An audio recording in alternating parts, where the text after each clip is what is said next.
Antisémitisme décomplexé avec les propos insoutenables d'Ismaël Boudjekada, conseiller municipal La France Insoumise de Grand Charmont, c'est dans le Doubs, dans une vidéo postée sur les réseaux sociaux. Après, on demande aux gens de voter, on demande aux gens de s'engager en politique.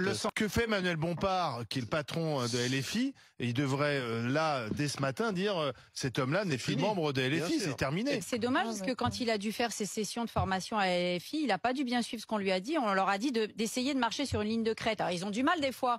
Entre Rima Hassan, Émeric Caron, Thomas Faure, ils arrivent quand même à tenir, même si les articles 40 vont bien finir par leur tomber sur la gueule, parce que depuis le 7 octobre, le nombre d'articles 40 qui ont été posés, j'attends toujours que la justice, nous attendons tous collectivement que la justice fasse son œuvre. Elle est rapide avec certains, mais alors qu'est-ce qu'elle est lente avec d'autres? Donc lui, je sais pas, il n'a pas dû bien suivre les séminaires de LFI où on leur explique comment être antisémite sans que ça se remarque.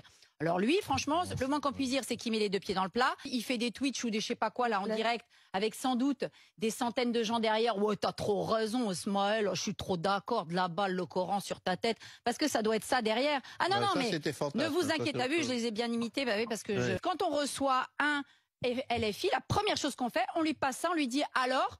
Ah, il va vous dire non, mais attendez, moi je veux pas aller des retraites. Non. Alors là, qu'est-ce que vous allez nous dire, Monsieur Bompard qui dit j'attendrai les enquêtes pour voir ce qui s'est passé à Amsterdam. Pardon.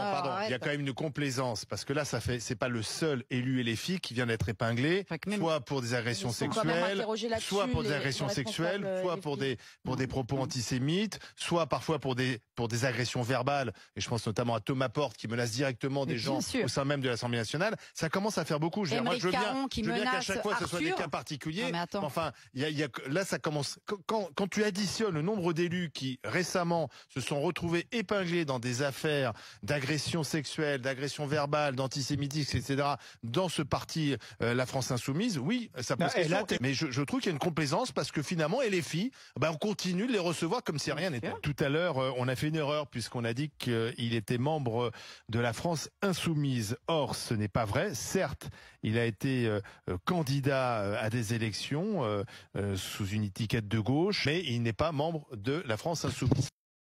La honte. La honte. Alors, j'ai réussi quand même à tenir 2 minutes de leurs insultes, de leur foutage de gueule contre les Arabes, de tous leurs mensonges et leurs désinformations complètement décomplexées, parce que eux ils appellent ça de l'antisémitisme décomplexé. Le problème c'est qu'à BFM c'est devenu de la désinformation et de la propagande décomplexée également. Donc en fait tout ça pour que dans les 20 dernières secondes on vienne t'expliquer qu'Ismaël n'est absolument pas un membre de la France Insoumise. C'est la teon, c'est la honte. Et franchement c'est la teon. On est sur BFM TV qui est censée être la chaîne politique en France, la chaîne où il y a eu des débats politiques, des débats présidentiels et tout. Ils arrivent même pas à savoir le parti du mec qu'ils sont en train d'insulter en direct à la télé. Non mais vous imaginez le niveau là ?